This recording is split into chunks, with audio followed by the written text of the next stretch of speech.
দুর্নীতি দুর্নীতি দুর্নীতি এই শব্দটা যেন কমন হয়ে গেছে। এখন করে এই শব্দটা যেন প্রায় শোনা যায়। এর আগে আমরা দেখেছি মিড ডে মিল দুর্নীতি।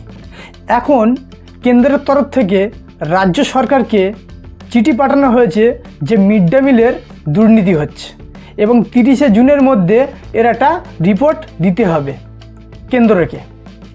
এখন কাহানি মে টুইস্ট আ গিয়া। কি টুইস্ট আছে যে এই রাজ্যের টিএমসি সরকারের বিধায়ক তিনি বলছেন যে হ্যাঁ চুরি হচ্ছে, অব্যবস্থা হচ্ছে, সেগুলো স্কুলের মাস্টার এবং যারা এই মিড ডে মিলের দায়িত্ব আছে তারা করছে। এটা কে বলেছে? রামনগরের বিধায়ক অখিলেশ গিরি। শোনাবো আপনাদেরকে। এই রাজ্যের 4000 কোটি টাকা বরাদ্দ করা আছে মিড ডে মিলের জন্যে। সব কিছু আলোচনাতে যাব। তার আগে বলি নমস্কার বন্ধু, আমি গৌতম। আমার এই ছোট্ট ইউটিউব চ্যানেলে যদি নতুন হন অবশ্যই সাবস্ক্রাইব করে নেবেন। এবারে রামনগরের বিধায়ক অখিলেশ গিরি তিনি ঠিক কী বলেছেন আপনাদেরকে শোনাবো, তারপরে বিশ্লেষণে আসছি।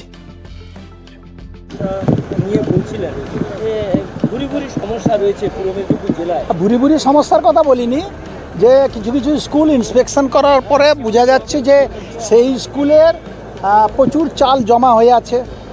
আবার কিছু কিছু স্কুলের খাতাপত্র গণ্ডগোল আছে, সরকার খাতাপত্র সিজ করেছে। আর কিছু কিছু মিড ডে মিলের আমি নিজে এমএলএ হিসাবে দেখেছি যেখানে যা কিছু সবজি, ডিম, মাংস সব কিছু দেওয়ার কথা সেগুলো মেনুগুলো ঠিক করছে না। এতে বোঝা যাচ্ছে যে মিড ডে মিলের কিছু সমস্যা হচ্ছে। সরকারি অফিসারদের কি আরও নজরদারি বাড়িয়ে যারা এইসব স্কুলের মাস্টার যারা দায়িত্বে আছে মিড ডে মিল তাদেরকে ধরা উচিত, তাদের বিরুদ্ধে আইনত অ্যাকশান নেওয়া উচিত। যে বাচ্চা ছেলেদের খাওয়া দাওয়া এইগুলো যে গণ্ডগোল করছে এগুলো দেখা উচিত। নজরদারিটা আরও প্রশাসনের পক্ষ থেকে ভালো করে করা উচিত। দর্শক, ইনি হলেন রামনগরের বিধায়ক অখিলেশ গিরি। ইনি খুব সুন্দর কথা বলেছেন যে অব্যবস্থা হচ্ছে, মিড ডে মিলে অব্যবস্থা হচ্ছে এবং অনেক স্কুলে চাল স্টক করা আছে এবং অনেক জায়গায় মাছ, মাংস, সবজি ঠিকমতো দেওয়া হচ্ছে না। আইনে তো পদক্ষেপ নেওয়া উচিত। খুব সুন্দর কথা বলেছে। কিন্তু প্রশ্ন হচ্ছে এই যে দুর্নীতি ওপরে করুক আর নিচের লেভেলের মানুষ করুক, এই রাজ্যের যে সরকার আছে তাকে তো দেখা উচিত, তাকে দেখভাল করা উচিত। উনি বলেছেন ভালো কথা, কিন্তু এতদিন কোথায় ছিলেন? প্রশ্ন হলো এতদিন কোথায় ছিলেন? এখন যেই কেন্দ্র থেকে রিপোর্টটা দিতে বলেছে যে মিড ডে মিলের দুর্নীতি হচ্ছে, রিপোর্টটা দাও, তখনই কি মানে যে রাজ্যের ঘাড়ে যে দোষটা আসবে সেই দোষটা চাপানোর জন্যে কি এই যে নিচের লেভেলের যারা মাস্টার আছে কিংবা যারা এই মিড ডে মিলের দায়িত্ব নিয়ে কাজটা করে তাদের ঘাড়ে চাপানো হচ্ছে? তাহলে এতদিন এই প্রশ্নটা করেননি কেন? এতদিন এই কথাটা বলেননি কেন? এটা প্রশ্ন কিন্তু থেকে গেল। দর্শক, আপনাদের মতামত অবশ্যই জানাবেন। এরপরে এই রাজ্যের যারা বিরোধী দলনেতা তারা কি বলছেন অবশ্যই শোনাবো।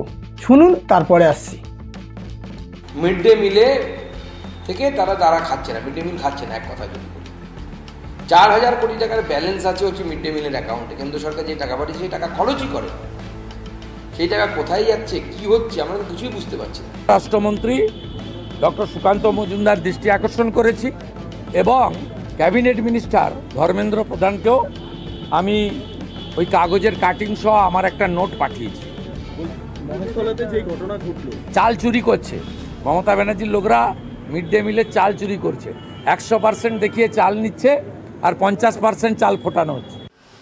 দর্শক শুনলেন এই রাজ্যের বিরোধী দল নেতৃত্বের কথা। চাল চুরি হচ্ছে 100%, 50% ফোটানো হচ্ছে।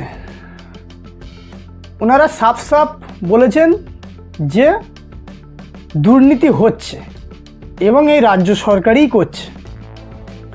এখন এর আগে আমরা শোনালুম যে টিএমসি সরকারের বিধায়ক বলল যে অব্যবস্থা হচ্ছে, চুরি হচ্ছে। কিছু কিছু জায়গায় দেখেছি মোটামুটি মাস্টাররা এবং যারা দেখভাল করে তারা দুর্নীতি করছে, তাদের আইনেও ব্যবস্থা নেওয়া উচিত। এখন কথা হচ্ছে কি 30শে জুনের মধ্যে রিপোর্টটা দিতে হবে। এখন কথা হচ্ছে যে দুর্নীতি তো হচ্ছে, আপনারা বুঝতে পারছেন, তার বিধায়ক বলছে যে হ্যাঁ সমস্যা হচ্ছে কিছু কিছু জায়গায়, শাসক দলের বিধায়ক বলছে, মানে আর আমাদের রাজ্যের যারা বিরোধী দলনেতা তারা বলছে যে এই রাজ্যের থেকেই মোটামুটি ঘাবলাটা মারা হচ্ছে। মানে দুরকম ভাগে প্রশ্নটা আসছে। এখন এর থেকে বোঝা যায় দুর্নীতি তো হচ্ছে, কিন্তু এটা কারা করছে। রিপোর্ট অনুযায়ী গত 2 বছরে 10 লক্ষ পড়ুয়া কমে গেছে, যে মিড ডে মিল স্কুলগুলোতে 10 লক্ষ পড়ুয়া কমে গেছে। কেন?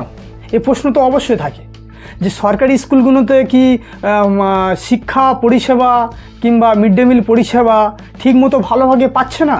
তাহলে কেন 10 লক্ষ স্টুডেন্ট কমে গেল, কেন হিসেবে বাড়ার কথা সেখানে কমে গেল কেন? এই প্রশ্নটা অবশ্যই একটা ভাবার বিষয়। যে কোনো একটা কোনো সমস্যা হচ্ছে, আর সেই সব ভিত্তি করে বিভিন্ন ভিত্তি করে কেন্দ্র থেকে রিপোর্টটা পাঠিয়েছে রাজ্যকে, যে দাও রিপোর্টটা, কি করছো, 4000 কোটি টাকা বরাদ্দ করা আছে, ঠিকঠাক দিচ্ছ তো, পাচ্ছে তো, এত স্টুডেন্ট কমে যাচ্ছে কেন? এখন কথা হচ্ছে দুরকম ভাগে দুর্নীতির প্রশ্ন উঠেছে। এই রাজ্যের যারা বিরোধী দলনেতা তারা বলছে যে এই রাজ্যেরই মানে ঘাবলা মারা কেস, আর এই রাজ্যের শাসক দলের বিধায়ক, তিনি রামনগরের বিধায়ক অগ্লিশ গিরি, তিনি বলেছেন যে সমস্যা হচ্ছে কিছু কিছু জায়গায়, অব্যবস্থা হচ্ছে, দুর্নীতি কিছু কিছু জায়গায় হচ্ছে। উনি প্রকাশ্যে বলতে পারেনি, কিন্তু ওনার কথার পয়েন্টে পুরো পরিষ্কার বোঝা যায় যে যারা দুর্নীতি করছে তাদের আইনত ব্যবস্থা নিন। এখন কথা হচ্ছে ইনি বলছেন যে শাসক দলের বিধায়ক যে যারা মাস্টার আছে, যারা দায়িত্বে আছে তারাই দুর্নীতি করছে, আর শাসক দলের এই বিরোধী দলের দলনেতারা যারা আছে তারা বলছে কি মোটামুটি এই রাজ্যেরই খেল, রাজ্যেরই মাথারই খেল। এখন দর্শক প্রশ্ন হলো যে দুর্নীতি তো হচ্ছে, এটা কোন লেভেলের, মানে ওপরে থেকে না নিচে গিয়ে হচ্ছে, ওপরে থেকে হয়ে আসছে না নিচে থেকে হচ্ছে? এটা আপনাদের কাছে এই প্রশ্নটা রইল। অবশ্যই কমেন্ট করে জানাবেন আপনাদের মতামত কি। আমরা সবাই চাই সুব্যবস্থা, সুপরিষেবা, ভালো মিড ডে মিল, ঠিক আছে, সবাই চাই, কারণ এই টাকাগুলো কিন্তু সাধারণ মানুষেরই টাকা, ট্যাক্সের টাকা, সাধারণ মানুষের ট্যাক্সের টাকা।